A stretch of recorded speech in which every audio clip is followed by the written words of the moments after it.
नमस्कार, सुप्रभात। आप सभी दर्शकों का डीडी न्यूज पर स्वागत है। आप देख रहे हैं हमारा सांकेतिक समाचार। मैं हूं साइमा खान और मेरे साथ हैं मेरे सहयोगी शरद। शुरुआत कर लेते हैं सबसे पहले हेडलाइन से। बिहार के मुजफ्फरपुर और छपरा में आज प्रधानमंत्री नरेंद्र मोदी करेंगे चुनाव प्रचार। अमित शाह, जेपी नड्डा और राहुल गांधी की भी धुआंधार रैलियां। नीतीश, तेजस्वी, ओवैसी समेत बाकी नेता भी मैदान में डटे।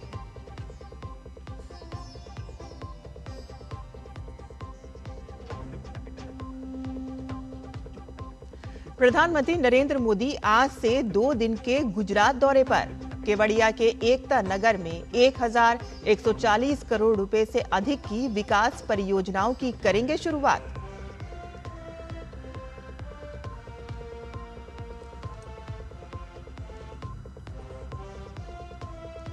6 साल बाद आज होगी ट्रंप और जिनपिंग की मुलाकात। दक्षिण कोरिया के बुसान में होने वाली बैठक से पहले ट्रंप ने कहा कि बेसब्री से है इंतजार।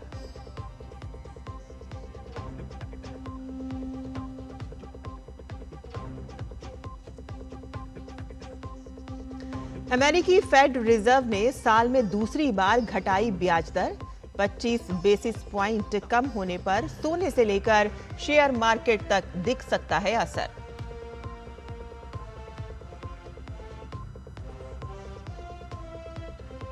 और महिला क्रिकेट वर्ल्ड कप फाइनल के लिए भारत ऑस्ट्रेलिया की भिड़ंत आज। नवी मुंबई के डी.वाई. पाटिल स्टेडियम में होगा मुकाबला।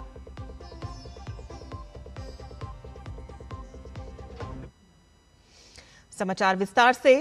प्रधानमंत्री और वरिष्ठ भाजपा नेता नरेंद्र मोदी आज बिहार में चुनावी रैली करेंगे। पीएम मुजफ्फरपुर और छपरा में एनडीए प्रत्याशियों के लिए चुनाव प्रचार करेंगे। वे सुबह 11 बजे मुजफ्फरपुर और उसके बाद दोपहर में छपरा में रैली करेंगे। पीएम मुजफ्फरपुर की ओराई, मीनापुर समेत 11 विधानसभा सीटों के एनडीए उम्मीदवारों के लिए चुनाव प्रचार करेंगे। तो वहीं पीएम मोदी चर्चित छपरा सीट पर आरजेडी के केसारी लाल के खिलाफ हुंकार भरेंगे और बीजेपी के नए चेहरे छोटी कुमारी के पक्ष में वोट मांगेंगे। बिहार के चुनावी मैदान में पीएम का ये दूसरा दौरा है। इससे पहले 24 अक्टूबर को पीएम समस्तीपुर और बेगूसराय में जनसभाओं के जरिए चुनाव प्रचार कर चुके हैं।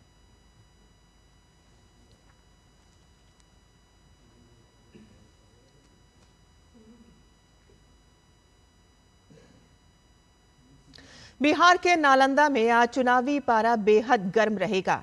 नालंदा में आज गृह मंत्री अमित शाह हुंकार भरेंगे, तो वहीं कांग्रेस नेता राहुल गांधी भी नालंदा में महागठबंधन के लिए चुनाव प्रचार करेंगे।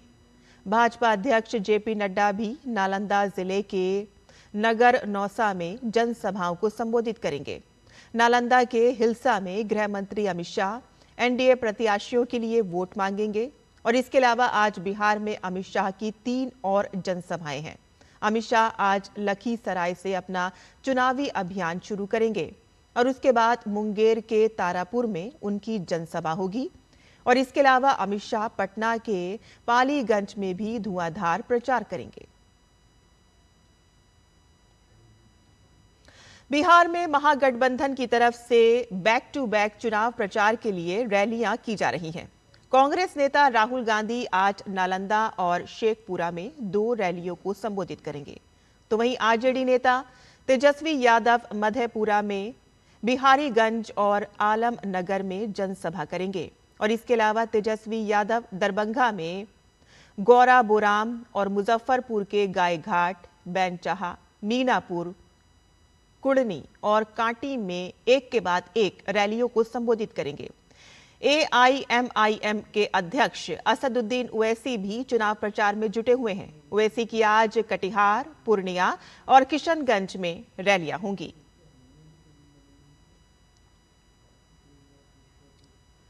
प्रधानमंत्री नरेंद्र मोदी आज और कल गुजरात के दौरे पर रहेंगे। आज पहले दिन प्रधानमंत्री केवड़िया के एकता नगर जाएंगे, जहां वो ई-बसों को हरी झंडी दिखाएंगे। और इसके बाद पीएम 1140 करोड़ रुपए से अधिक की विभिन्न इंफ्रास्ट्रक्चर और विकास परियोजनाओं का उद्घाटन और शिलान्यास करेंगे। प्रधानमंत्री भारतीय शाही राज्य संग्रहालय, वीर बालक उद्यान, खेल परिसर, वर्षा वन परियोजना, शुल्पनेश्वर घाट के पास जेटी विकास, स्टैच्यू ऑफ यूनिटी पर ट्रेवलेटर सहित विभिन्न परियोजनाओं की आधारशिला रखेंगे। प्रधानमंत्री इस कार्यक्रम के दौरान सरदार पटेल की 150वीं जयंती के उपलक्ष्य में 150 रुपये मूल्य का एक विशेष स्मारक सिक्का और डाक टिकट भी जारी करेंगे। 6 साल बाद आज अमेरिकी राष्ट्रपति डोनाल्ड ट्रंप और चीनी राष्ट्रपति शी जिनपिंग के बीच मुलाकात होगी। डोनाल्ड ट्रंप और शी जिनपिंग की ये मुलाकात साउथ कोरिया के बुसान में होने वाली है। दोनों नेता साउथ कोरिया में चल रहे एपेक समिट में शामिल होने के लिए पहुंचे हैं और मुलाकात से पहले ट्रंप ने ट्रुथ सोशल पर कहा है कि चीन के राष्ट्रपति शी जिनपिंग के साथ अपनी मुलाकात का बेसब्री से इंतजार है। ट्रंप और जिनपिंग के बीच ये बैठक ऐसे समय में हो रही है कि जब अमेरिका ने 1 नवंबर से चीनी सामानों पर 100% टैरिफ लगाने की डेडलाइन दी है और इस मीटिंग में ये उम्मीद लगाई जा रही है कि दोनों देशों के बीच टैरिफ विवाद को सुलझा लिया जाएगा। कैरेबियाई सागर में उठा तूफान मेलिसा बहुत तेजी से सबसे खतरनाक श्रेणी का चक्रवात बन गया है और इस साल का अब तक के सबसे शक्तिशाली चक्रवात मेलिसा ने हैती और जमैका में तबाही मचा रखी है। क्यूबा में भी भयंकर तबाही हुई है। हैती में इस चक्रवात के कारण 25 लोगों की मौत हो गई है। हैती प्रशासन ने करीब 7 लाख से अधिक लोगों को सुरक्षित जगहों पर पहुंचाया है। मेलिसा चक्रवात की वजह से भारी बारिश हो रही है, जिससे नदियों का पानी शहरों और गांवों में घुस गया है। चक्रवात मेलिसा की रफ्तार शुरू में 110 किलोमीटर प्रति घंटे की थी, लेकिन सिर्फ 24 घंटे में ही इसकी रफ्तार 225 किलोमीटर प्रति घंटे की हो गई।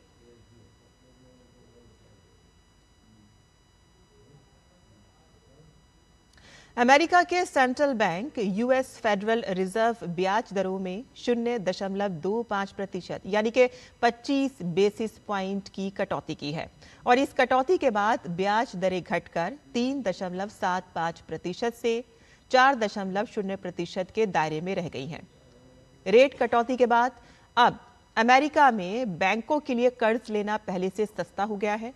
ब्याज दरें घटने का असर सोने से लेकर शेयर मार्केट तक में भी दिख सकता है और इससे पहले सितंबर में भी फेडरल रिजर्व ने इतनी ही कटौती की थी। जेरोम पोवेल ने इसी महीने संकेत दिया था कि फेडरल ओपन मार्केट कमेटी अब भी लेबर मार्केट के लिए खतरों पर ध्यान दे रही है। आज महिला क्रिकेट विश्व कप के सेमीफाइनल में मेजबान भारत का सामना मौजूदा चैंपियन ऑस्ट्रेलिया से होगा।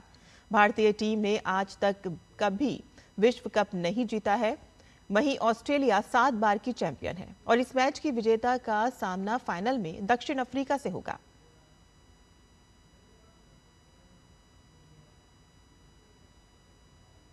और दक्षिण अफ्रीका की टीम आईसीसी महिला क्रिकेट विश्व कप के फाइनल में पहुंच गई है। टीम ने बुधवार को गुवाहाटी में खेले गए मुकाबले में इंग्लैंड की टीम को 125 रन से हराकर ये कामयाबी हासिल की। ये पहली बार है कि जब दक्षिण अफ्रीका की टीम विश्व कप के फाइनल में पहुंची है। मैच में इंग्लैंड ने टॉस जीता था और पहले गेंदबाजी करने का फैसला किया, जहां दक्षिण अफ्रीका ने 7 विकेट पर 319 रन का स्कोर किया। दक्षिण अफ्रीका की ओर से कप्तान लॉरा वॉलवार्ट ने 169 रन की शानदार पारी खेली। 320 रन के लक्ष्य का पीछा करने उतरी इंग्लैंड की टीम 42.3 ओवर में 194 रन पर सिमट गई। दक्षिण अफ्रीका की ओर से मारिजाने कैप ने 5 विकेट हासिल किए। दक्षिण अफ्रीका की टीम अब 2 नवंबर को फाइनल में भारत या ऑस्ट्रेलिया से भिड़ेगी। वहीं भारत और ऑस्ट्रेलिया के बीच कैनबरा में खेला गया पहला T20 मैच बारिश की भेंट चढ़ गया। मुकाबले में ऑस्ट्रेलिया ने टॉस जीतकर पहले गेंदबाजी करने का फैसला लिया। मैच शुरू होने के बाद मैच को 2 बार बारिश की वजह से रोकना पड़ा। पहली बार मैच 5 ओवर की समाप्ति पर रुका, लेकिन 2 ओवर की कटौती करके इसे दोबारा शुरू किया गया। जब मैच दोबारा शुरू हुआ तो 18-18 ओवर का मुकाबला कराने का फैसला किया गया। भारत ने 9.4 ओवर में जबकि 1 विकेट पर 97 रन बनाए थे। तब तेज बारिश के कारण मैच फिर रुक गया, लेकिन मैच दोबारा शुरू नहीं हो सका और लगातार बारिश के कारण मैच बेनतीजा घोषित करना पड़ा। और हमारा सांकेतिक समाचार यहीं खत्म होता है। मुझे और मेरे सहयोगी शरद को अनुमति दे, लेकिन आप देखते रहिए डीडी न्यूज़। नमस्कार।